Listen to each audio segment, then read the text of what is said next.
How much of today did you spend living inside a moment that hasn't happened yet? If you keep looping in, what if, it's often not a personality quirk. It's a modern survival strategy. In a world trained on risk, reputation, and constant comparison, the future starts occupying your mind like a tenant that never pays rent.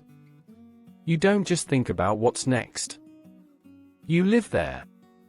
And the cost is simple: your body stays on alert, and the present starts feeling like a place you can't fully enter. It begins the same way most spirals begin, quietly, in the ordinary. You wake up and before you're even standing, your mind reaches forward. Not into imagination, into prevention. You scan the day for landmines.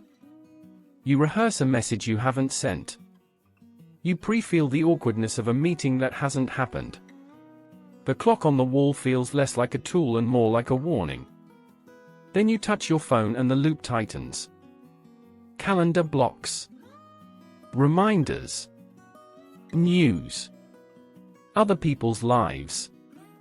The sense that everything is moving and you need to move with it. You're not curious. You're checking for threat. For consequence. For what you might miss. You're on duty. And when you're on duty long enough, you start confusing vigilance with responsibility. This culture praises the prepared person. The controlled person. The one who is always ahead. It treats uncertainty like a weakness and calls anticipation maturity. So your mind learns a belief that sounds reasonable but slowly eats your life: if you can predict enough, you can avoid pain. But prediction is never satisfied. It's hungry. It creates a new question every time you answer the last one. What if I say the wrong thing? What if I'm misunderstood? What if I fall behind? What if I'm not enough? What if something goes wrong and it proves what I secretly fear about myself? Your body hears those questions as alarms. Jaw tight. Breath shallow. Shoulders lifted. You can be sitting still and still feel braced, as if impact is inevitable. The future hasn't arrived, yet your muscles are already living through it. This is the first psychic cost: you start paying for events twice. Once in rehearsal. Then again when they actually happen. And the rehearsal isn't neutral. It reshapes your personality from the inside. You become careful with joy because joy feels temporary. You become cautious with closeness because closeness contains risk. You become strategic with your words because words can be captured, screenshot, replayed. Even if you never post much, the digital air is still there, the sense that perception is permanent, that reputation is fragile, that mistakes have longer shadows than they used to. So you pre-edit yourself. You speak softer than you mean to. You explain too much. You delete messages and rewrite them until they no longer sound like you, but like a safer version of you. You walk through your day trying to avoid being judged by people you can't even see. And the strangest part is how normal it starts to feel. You tell yourself you're just an overthinker. You make it an identity. You laugh about it. Meanwhile, your attention is exhausted from living ahead of itself. The spiral repeats at work. A task isn't just a task anymore. It's a forecast. If I don't do this perfectly, what will it mean? If I fail, what will happen? If I slow down, will I be replaced? Your inbox becomes a roulette wheel of potential consequences. Every notification feels like it could change the temperature of your whole day. So you keep checking. You keep refreshing. You keep scanning. Not because you love it, because checking feels like action, and action feels like protection. For a moment, it works. You feel a tiny relief. Then the relief evaporates and your mind demands another check. Again. This is what it means when the future colonizes the present. The present stops being a place you inhabit. It becomes a staging area for the next thing you must prevent. And it leaks into your relationships too. You're with someone you care about and you can't fully relax because your mind is measuring the moment. Are they drifting? Did I say too much? Do they like me less now?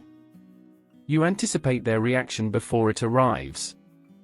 You prepare to be abandoned before anyone leaves.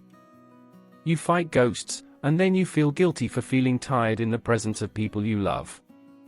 You feel small. You feel tense. You keep smiling. If you've lived this exact loop, comment yes, and name where it starts for you: morning, work, or night. One word is enough. Because the loop has a social engine behind it. We live inside incentives that reward optimization and punish pause. Work spills into private life. News turns the world into a constant low-grade emergency. Social feeds turn existence into comparison.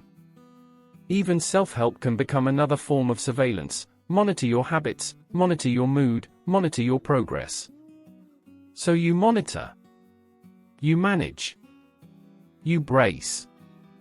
And then you wonder why your body won't calm down.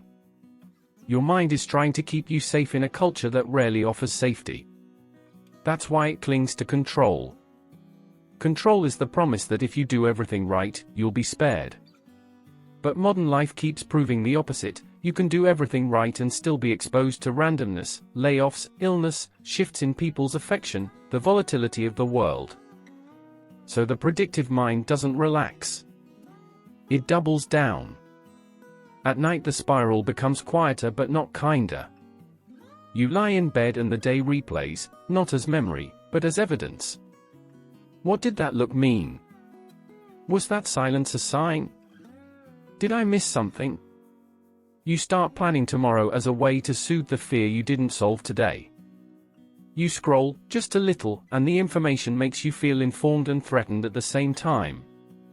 Then you wake up and do it again. This is why presence can feel impossible. Presence requires a nervous system that believes the current moment is survivable without constant scanning. But your system has been trained to treat uncertainty as danger. The future becomes your shelter, even as it drains you. So what changes it? Not pretending you don't have responsibilities. Not abandoning planning. Not forcing yourself into calm like it's another task. A smaller, stranger move: you stop letting prediction be your permanent address. You choose one moment to interrupt the rehearsal. One moment to stay with what is physically true: the weight of your feet on the floor, the temperature of the air, the sound in the room. Not as a performance.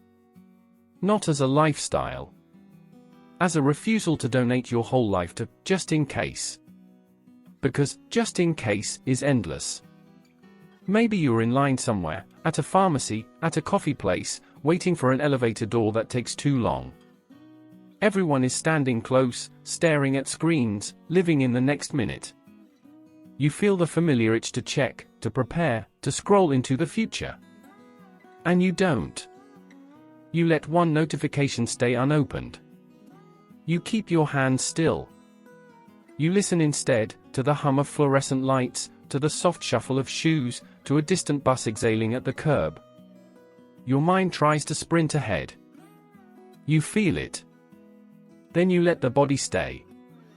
3 seconds. 5. It isn't magical. It's simply yours. And in that tiny pocket, you realize the brutal truth the loop doesn't want you to know: the future will come no matter how perfectly you rehearse it. So you might as well arrive for the life that exists before it.